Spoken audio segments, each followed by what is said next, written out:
partir du verset 17. Hein.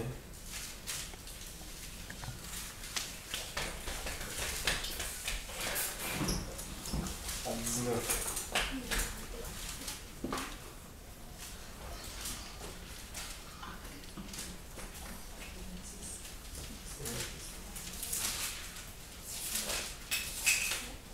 Verset 17.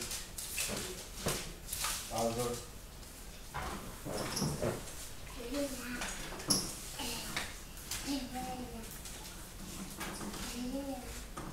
Quelqu'un peut lire Acte 26, rentre voir.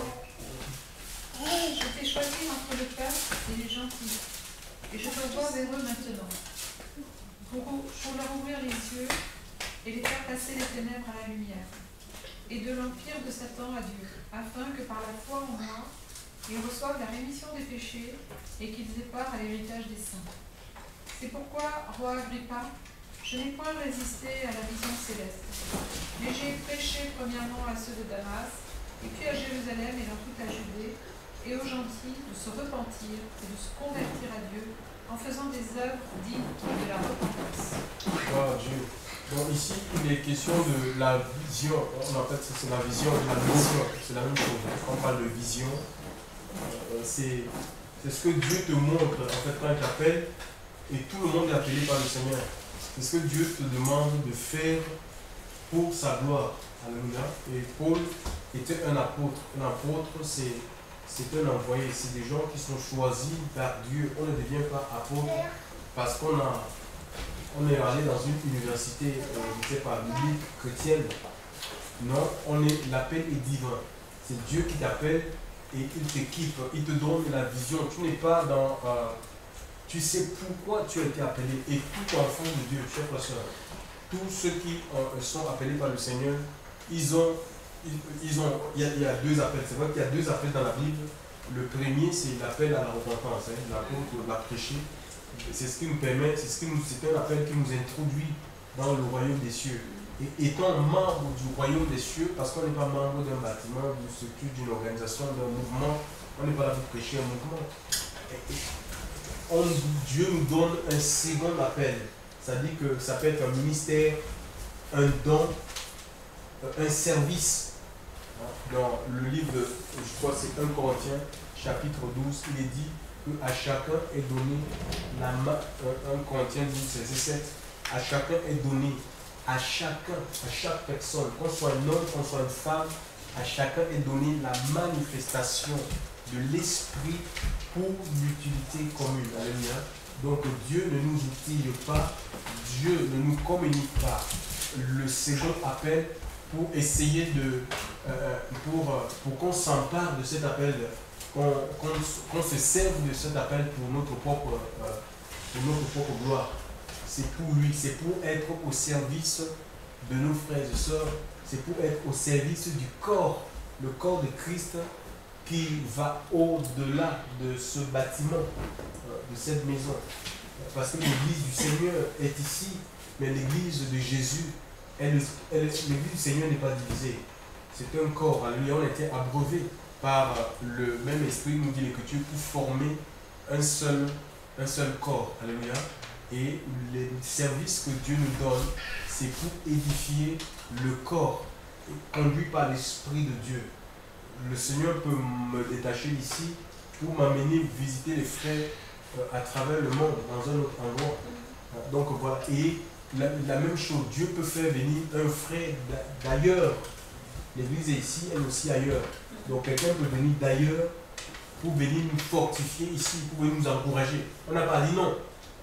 Tu n'es pas de notre... Comme on voit, il y a trop de luttes, de bagarres dans les bâtiments, parce qu'on a fait de construire des systèmes, des corps dénominationnels qui ne sont pas le corps de Christ. C'est pourquoi si tu n'es pas avec des règlements intérieurs, avec des statuts et des lois pour être membre de ces corps-là, il faut conformer ta vie aux statuts et des statuts d'hommes.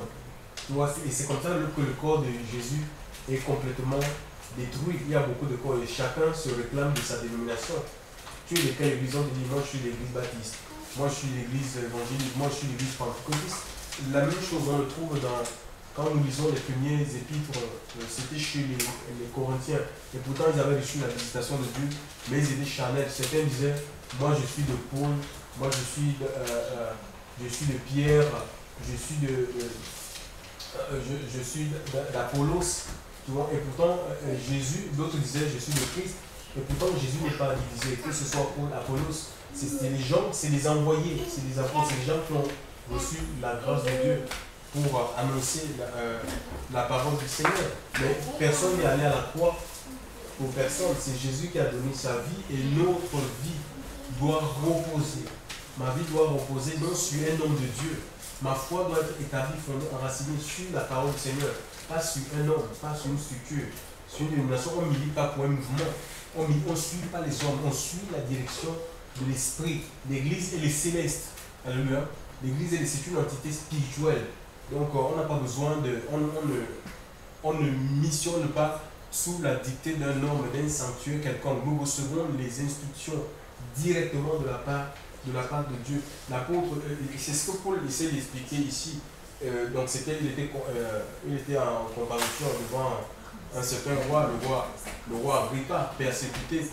Pourquoi? À cause de sa foi, parce que les Juifs de l'époque ne supportaient pas, puisque lui-même était un judaïsant. Il était juif et le Seigneur s'est révélé à lui, effectivement, sur le chemin de Damas, alors qu'il avait les pouvoirs. Il détenait les pouvoirs de la part des principaux sacrificateurs pour frapper, chers frères et sœurs, emprisonner tous ceux qui invoquent le nom de Jésus, que le Seigneur le saisira dans sa folie meurtrière et l'enverra dans une maison d'un certain Judas. Au même moment, il va se révéler à Ananias, ça c'est dans Acte 9, qui priait et qui, à un moment donné, a résisté à dire non, mais je ne peux pas, parce qu'il connaissait un peu la vie de Saul, qui plus tard sera appelé Paul. Il connaissait que c'était un persécuteur, il dit non, mais je ne peux pas, je connais tous les mots qu'il a fait, qu'il fait aux gens qui invoquent ton Saint-Nom. Le Seigneur lui dira, va cet homme, c'est un instrument que j'ai choisi pour porter mon nom. Et de surcroît, ce Ananias qui était disciple, il a obéi à la voix de Dieu. Il est allé effectivement sur la rue qu'on appelle la droite. Ça, on appelle ça la conduite de l'esprit. Ce n'est pas un homme qui lui a dit va sur la rue qu'on appelle la droite. Il a eu la révélation du Seigneur. Il est allé sur cette rue effectivement et les choses étaient comme le Seigneur avait décrit dans sa vision, chers frères et sœurs. Je voulais vous dire, mes amis, que nous ne sommes pas. La Bible dit que faute de vision, le peuple est sans frein. On ne peut pas. Un jour, le Seigneur nous a dit, quand on était encore dans cette histoire des bâtiments là, parfois on avait aussi tendance à vouloir nous plaindre par rapport aux choses qui nous arrivaient, on ne comprenait pas. On se plaignait. Le Seigneur nous a dit, il nous a repris ici. Pendant qu'on cherchait Dieu, il dit, mais arrêtez, que je vous ai donné la vue. Mais arrêtez de vous comporter comme des aveugles. Des aveugles, mais vous comportez comme des aveugles. Et beaucoup d'enfants de Dieu sont comme ça. Dieu les a donné la vue, ils ont recouvré la vue, mais ils continuent à fonctionner comme comme des aveugles. Ouais. Comme des gens qui ne voient pas. Et ici, c'est plus que l'aveuglement physique. La pire des aveuglements qu'on puisse connaître, c'est celle qui est d'ordre spirituel. Vous voyez, on a des yeux, mais on ne voit rien. Et quand on ne voit pas, on tâtonne. Quand on n'a pas de vision, on va tâtonner. Hein? On va essayer même des choses. On va essayer des choses. Et beaucoup sont comme ça, même des mouvements d'église. On essaye des choses pour voir. Est-ce que ça, si on essaie ça, peut-être que ça va marcher. Ça va faire que les âmes vont venir. On étudie les moyens, les méthodes. Qu'est-ce qu'on peut faire pour séduire? On appelle ça la séduction. Qu'est-ce qu'on fait pour attirer les âmes, pour remplir les bons? Vous voyez, on tâtonne. Pourquoi? Parce qu'on n'a pas de vision. Mais quand Dieu nous appelle, il nous donne une vision claire, en fait. On est rassuré. On doit être en capacité d'entendre sa voix, mais ça demande un détachement total, chers frères et sœurs. Un abandon total de notre vie à Dieu. Moïse, quand il est allé en Égypte, il avait une vision. Dieu s'est révélé à lui sur le buisson qui brûlait sans être consumé. Il a entendu la voix de Dieu. Dieu lui a parlé clair. Dieu nous parle par le Saint-Esprit. Dieu nous parle aussi par la parole. Dieu nous parle à travers des frères. Mais c'est l'Esprit de Dieu qui parle. Alléluia. Il faut qu'on soit en capacité de saisir ce que Dieu est en train de nous dire, la vision. Peut-être que c'est le Seigneur qui est en train de parler à travers cette personne. Au lieu de, parfois on a des idées tout arrêtées. Dieu ne peut pas parler par un enfant. Dieu ne peut pas parler par... Il faut que... Non mais Dieu fait ce qu'il veut, il peut nous parler par les animaux, il en a parlé, il a parlé à un prophète dans la Bible, comment il s'appelle, ce prophète, la Balaam. Il a repris ce Balaam par un âne, chers frères et sœurs, l'apôtre qui a été repris par un coq. Dieu est Dieu, il peut nous parler par un arbre, chers frères et sœurs. Alléluia. Dieu fait ce qu'il veut. Ce n'est pas nous qui disons à Dieu ce qu'il doit faire ou ce qu'il ne doit pas faire. Ou c'est pas toi qui dis, Seigneur, je ne veux pas que tu m'utilises de telle façon. Non, Dieu t'utilise comme il veut. Alléluia. Et c'est lui qui te capacite et donne le ministère qu'il veut. C'est pas tu ne choisis pas l'appel. Tu dis, moi je veux fonctionner dans le corps comme, je ne sais pas, apôtre, machin. Non, tu ne choisis pas. Alléluia. Voilà, c'est Dieu qui te dit, voilà, moi je vais t'utiliser peut-être dans le don de connaissance, l'autre dans le don de sagesse, à l'autre dans l'interprétation des langues. Mais tu ne choisis pas, tu dis non, moi je vais être prédicateur, je vais être pasteur, non. Ça ne se passe pas comme ça, chers frères et sœurs. C'est Dieu qui décide. Et dommage qu'aujourd'hui, il y a des gens qui vont, on a fait ouvrir des écoles. D'abord, j'appelle ça, c'est des prisons, les prisons religieuses, où chaque prison religieuse a son école, ils ont leur école, leur université, où ils forment des gens. C'est l'endoctrinement, quoi. On les fait le lavage du cerveau, où ils vont servir l'organisation. Ils sont pour leur organisation. Même quand ils vont à la rue, au lieu de prêcher la repentance comme l'apôtre Paul, et la conversion, chers frères et sœurs, la pratique aussi des œuvres, la pratique d'œuvres dignes de repentance, ils prêchent plutôt leur bâtiment. Venez dans notre bâtiment, vous allez voir ce que vous allez voir. Notre pasteur, ici, il parle de leur pasteur, de parler du grand pasteur, de Jésus qui a donné sa vie, alléluia, qui sauve, alléluia, qui délivre. Voilà, donc je reviens un peu, je suis en train de m'éloigner.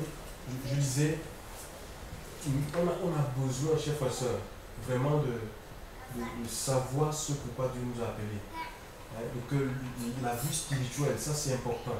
Sinon, nous allons fonctionner comme... Nous allons tâtonner pour chercher le chemin. Un peu comme quelqu'un qui ne voit pas. J'avais assisté un jour une dame, elle était au CCAS. C'est une structure qui aide les gens qui sont démunis. Moi j'allais au travail, j'avais plus le temps et je me suis arrêté. Cette dame était aveugle, elle m'a dit où est le CCS? Je l'ai indiqué, je l'ai même fait traverser la route et je l'ai mis devant le bâtiment. Donc quelqu'un qui travaillait un personnel à l'intérieur du CCS, une dame, elle est sortie, elle demande à la dame, c'est ici le CCS. La dame lui dit non, de l'autre côté là-bas. Tu vois, je vous assure, j'ai suivi. Mon tram était là, j'étais en train de partir au travail, c'était terrible. La dame s'est mise à partir là où, oui, dans une autre direction, et pourtant c'était faux. Elle était pourquoi? Parce qu'elle elle était aveugle. Hein? Donc elle était aveugle. Et c'est comme ça, quand on est aveugle, on peut nous désorienter. Regardez un peu ici, les aveugles, c'est les chiens. C'est les chiens qui les conduisent. Donc, et c'est comme ça, nous, on peut être aveugle. Si on est aveugle, hein, si on est un enfant de Dieu aveugle, les chiens, c'est quoi? C'est les gens du monde. Par exemple, quand la Bible parle de Léon, les chiens, ce sont les gens, les païens, les pasteurs qui sont tombés dans le péché. Hein? Donc, les gens qui se disent apôtres et qui ne le sont pas, qui vont nous conduire dans les visions, dans les rêves d'hommes. Et beaucoup d'enfants de Dieu suivent les rêves des hommes, chers frères et sœurs. Parce que ils sont spirituellement où ils ne voient pas bien, ils voient trouble. Alléluia. Mais ça demande de l'attachement au Seigneur. Si chacun de nous construit sa relation avec Dieu, je vous assure, vous allez entendre Dieu en un peu plus clair. Personne ne vous détournera de la voix du Seigneur. Tu sauras ce pourquoi tu as été appelé. Je reviens sur Moïse. Quand il est allé en Égypte, Dieu lui a dit, il savait pourquoi il allait en Égypte. Il n'avait rien avec, il avait son agenda, il avait sa feuille de route. Hein? Il savait ce qu'il devait dire. Dieu lui avait donné, Dieu lui avait tout dit. Alléluia, tout serait même avec lui. Donc c'est la même chose. Dieu n'a pas changé. Il est le même et il faut que vous fonctionniez avec chacun de nous de la même façon qu'il a fonctionné avec Moïse, avec Paul, avec les pierres, ceux qui nous ont précédés dans la foi.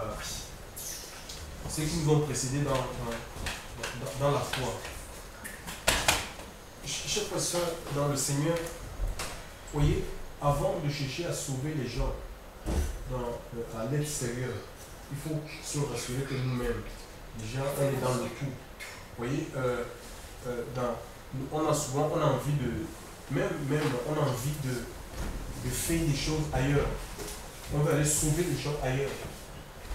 Et que dans nos maisons, dans notre quartier, dans notre ville, dans notre pays, il y a la misère. Il y a deux sortes de cécité. Il y a la myopie et les symptômes de la myopie, ce ne sont pas les symptômes de la presse d'ici. Tu vois? Certains, la myopie, je pense, les gens qui souffrent de la myopie, c'est des gens qui ont une vision qui est courte. Elle est complètement étriquée. C'est-à-dire qu'ils voient que les choses qui sont autour d'eux, contrairement au presbyte. Les gens qui souffrent de la presbytie, eux, ils voient des choses qui sont loin, mais les choses qui sont, les objets rapprochés ne sont pas en capacité de les voir. Mais frère, le Seigneur nous délivre de ces formes de nécessité-là, même sur le plan spirituel. Hein? À une église, l'église de l'Odyssée dit, je te conseille d'acheter le colis pour ouvrir tes yeux afin que tu vois. Donc il y a le colis, le Saint-Esprit qui symbolise le Saint-Esprit qui nous ouvre les yeux.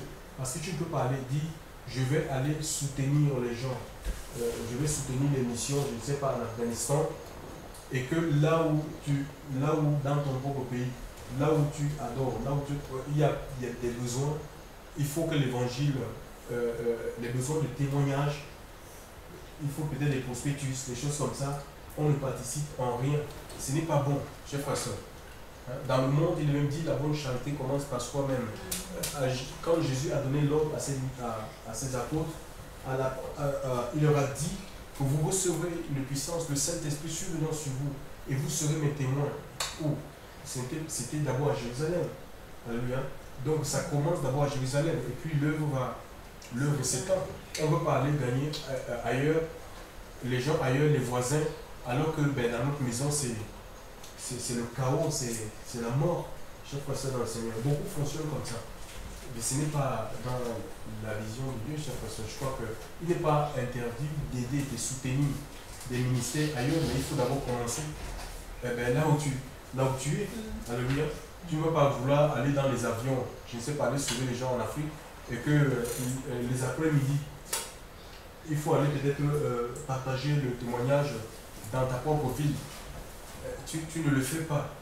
Tu vois, nous, regardez comment on fonctionne.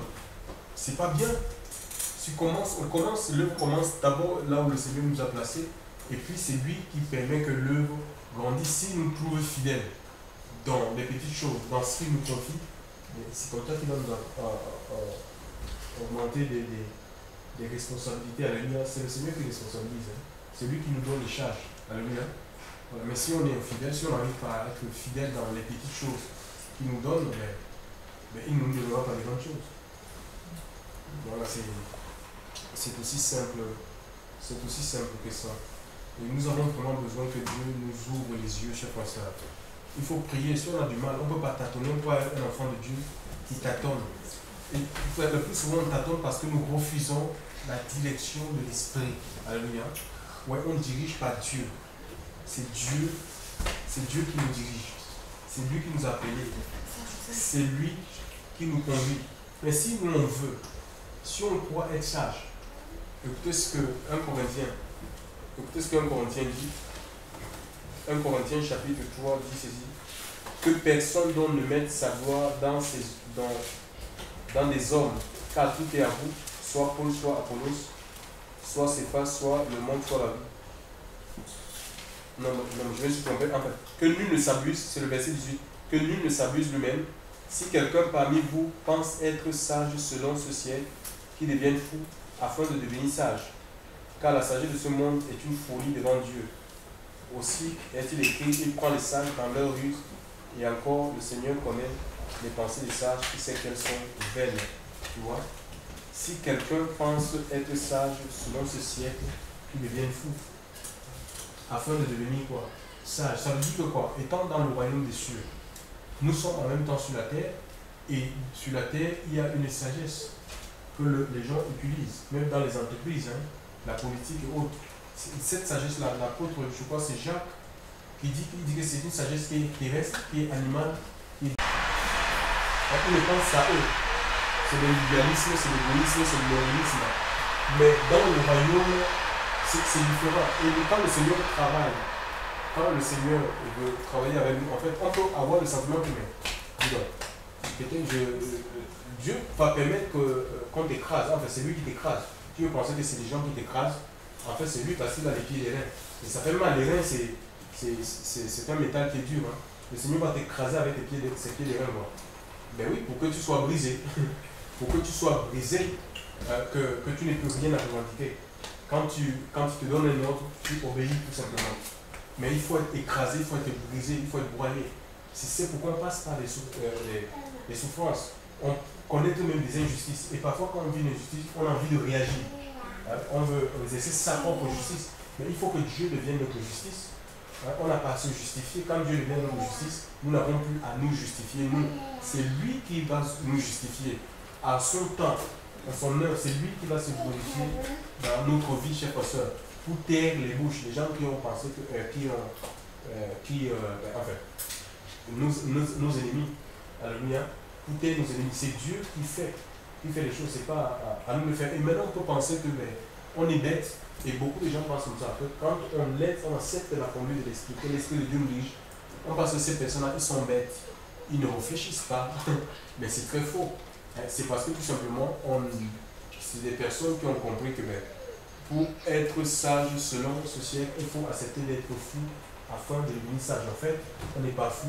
Parce que la sagesse de Dieu, c'est considéré comme une folie devant le monde. Et c'est que la folie de Dieu est plus sage que les hommes, nous dit Corinthiens, c'est écrit dans les Corinthiens. La folie de Dieu est plus sage que les hommes. Donc autant être fou selon ce siècle, et sachant qu'on est sage selon Dieu.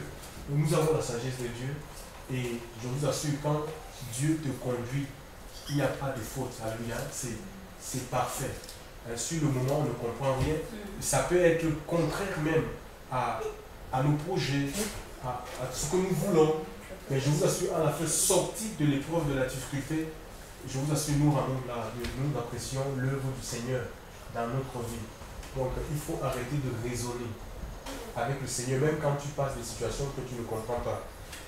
Ne même n'essaie pas d'appliquer ton intelligence. Oh, c'est pas peut-être que parce que ceci, oh, peut-être que parce que je n'ai plus un pasteur, c'est pourquoi il m'arrive des malheurs comme ça. Non. La Bible doit être ta référence. Alléluia. Tout est écrit dans la Bible. Lisons les Écritures. Nous avons un modèle Jésus. Et il y a d'autres modèles, chers frères et sœurs, qui nous a donné de sainteté, de souffrance, d'humilité. On a tout est consigné dans la parole du Seigneur. Il faut qu'on s'approche des Écritures. Alléluia. Et en même temps, laisse le Seigneur devenir ta sagesse. Alléluia. Et l'Esprit de Dieu est appelé l'Esprit de sagesse. Il faut accepter la direction que l'Esprit de Dieu te donne. Les choix que l'Esprit de Dieu t'impose. Il faut les accepter. Alléluia. En même temps, il y a dans Matthieu, ça c'est Jésus, c'est les évangiles, où Jésus avait guéri c'était un homme aveugle. Il était aveugle de naissance. Et puis ça a créé, il y a eu du trouble. Les pharisiens de l'époque, les sacristes ne comprenaient pas. Ils disaient, mais comment est-ce que que cet homme qui est né aveugle, parce que pour eux, naître avec un handicap, ça veut dire que tu étais dans le péché, ou si ce n'était pas toi, c'était tes parents. Donc il y avait un jugement légaliste sur les personnes qui souffrent. On le voit aujourd'hui, même dans les églises. Des jugements légalistes. Donc, c'est comme ça. Si c'est comme si il a fait ce, c'est parce qu'il a fait ci, il a fait ça, il a fait ci, tu vois. Et Jésus va guérir cet homme. Même les disciples me disaient, mais cet homme, quand vous avez rencontré cet homme, vous avez abordé, mais qui a péché, lui ou ses parents? Parce que en fait, c'est les enseignements qu'ils avaient reçus. Ils allaient fréquenter les synagogues, ils fréquentaient le temple. Lui ou ses parents, ça c'était les enseignements des pharisiens. Jésus va leur dire que ce n'est ni lui ni ses parents, c'est afin que les œuvres de Dieu soient manifestées dans la vie de cet homme. Alléluia. Et Jésus va, je suis pas Jésus, cet homme recouvrera la vue et il va chercher Jésus. Il va se mettre à chercher Jésus. Jésus va le retrouver dans le temple à lui prêcher. Et Jésus va lui dire que voilà, je suis venu sur cette terre pour exercer un jugement. Pour que ceux qui voient ne voient, deviennent aveugles, et ceux qui sont aveugles recouvrent la vue. Alors, donc, en fait, c'est les pharisiens qui disent qu'ils voient. Et eux, en fait, ils ne voient rien. Raison pour laquelle, parce que si on voit, si le Seigneur nous donne sa vue, nous allons d'abord voir notre propre vie. Tu vois, et on verra des choses qui ne sont pas bonnes, les péchés qui sont enfouis. Nous aurons l'éclairage de l'esprit. C'est ça. Et si c'est comme ça, on progresse avec Dieu. Et chaque jour, marchant avec le Seigneur va éclairer notre vie. Il va révéler les choses qui ne sont pas bien, chers frères et sœurs. Les mauvais désirs, les mauvaises pensées. Hein, les choses qui ne sont pas la gloire. Pour qu'on confesse ces choses et qu'on les abandonne. Mais quand on dit qu'on voit, en fait, on va demeurer dans notre état.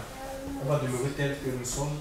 Et c'est pourquoi beaucoup soit les mouvements ou les hommes de Dieu sont arrêtés. Parce qu'ils disent, ils savent tout, on n'a plus rien à leur apprendre. Et pourtant, on ne connaît rien, chers frères et sœurs. On a à apprendre avec le Seigneur tous les jours. Que le Seigneur devienne, que l'Esprit de Dieu devienne votre vue. Même si on a ses yeux, chers frères et sœurs. On a l'intelligence, on peut penser. Mais laissez le Seigneur devenir votre pensée, qu'il devienne votre vue. Fonctionnez comme des aveugles. Chers frères et sœurs, même si les choix qui sont faits peut-être par vos employeurs, qui ne vous arrangent pas et que vous ne vous dépendez pas, referez-vous à la parole de Dieu, tout concourt au bien de ceux qui aiment Dieu, de ceux qui sont appelés selon le Seigneur. Restez dans la main, le secret, chers frères et sœurs, pour réussir spirituellement. C'est de rester entre les mains du Seigneur, les commandements de Dieu. Il faut vivre dans l'obéissance. Il faut vivre dans l'obéissance, je vous assure, et Dieu ne permettra pas que quelqu'un puisse attenter à votre vie. Dieu ne permettra pas que vous soyez dans la confusion et la honte. Il n'y a pas de confusion et de honte pour les enfants de Dieu. Je vous assure, restez attachés. Ça, c'est le conseil que vous allez réussir spirituellement. Vous allez grandir. L'Esprit de Dieu va prendre tous les compartiments de votre vie. La louange, le service qu'il vous a donné, ça sera facile. Hein? Ça sera naturel.